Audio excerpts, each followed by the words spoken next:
Hi, I'm Ollie. In this video we're going to take a look at battery saving tips on the Nexus 10. Due to the massive screen and powerful processor, it does get through the battery quite quick, even though it is a very large battery. So the first thing we need to look at is the brightness of the screen. Obviously some of this stuff will seem very obvious to most people, but I want to cover it anyway just to make sure. So you've got massive adjustability here.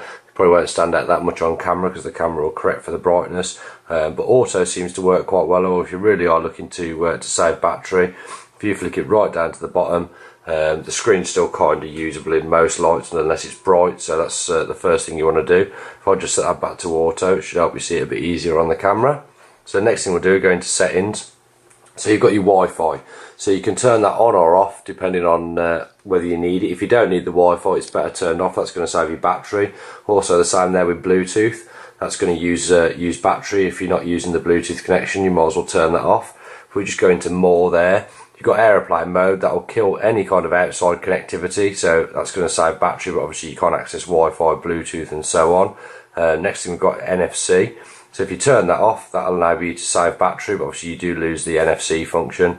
Once NFC is off, it turns off Android Beam. I don't believe Android Beam takes up any power unless you're using it, but obviously once you turn the NFC off, you're disabling that anyway, so that's something worth considering. Here we've got display. So pretty much the brightness is the key thing in here, but also you have got wallpaper. So if you've got a live wallpaper running, that's always going to be spinning around in the background. It's going to use GPU power, CPU power, and just generally eat away your battery. So that's something worth considering. A few other things is under here you've got accounts. So different ones have different settings. So if your sync's set on in any of these, Facebook, Google, anything like that, and that's going to eat through your battery as well. So if you don't need it, obviously you can turn it off there and save power. Another one here, you've got location access. So if you turn that off, that's going to stop the tablet using location services, which again all use power, unfortunately. So another one you can turn off if you're not using it.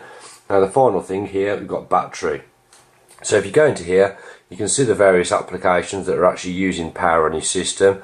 So if you see something that you're not even using, say maps, if you're not using that, it may be sat in the background running away, so it's a good idea to kill it. If we click on here, you can see the general usage. Ideally you only want your actual Nexus to be awake when the screen's on, or sometimes you can even have the screen on without it being classed as awake, as you can see there. So this is a good thing to track battery usage. So I've noticed I charged it for about 5.5 hours last night and it didn't even give it a full charge. So obviously it's going to take quite a long time to charge with a 2 amp charger.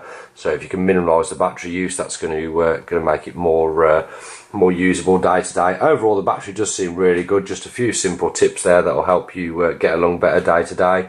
So if you're interested in Nexus 10 reviews, we've got case reviews, tips and so on coming up.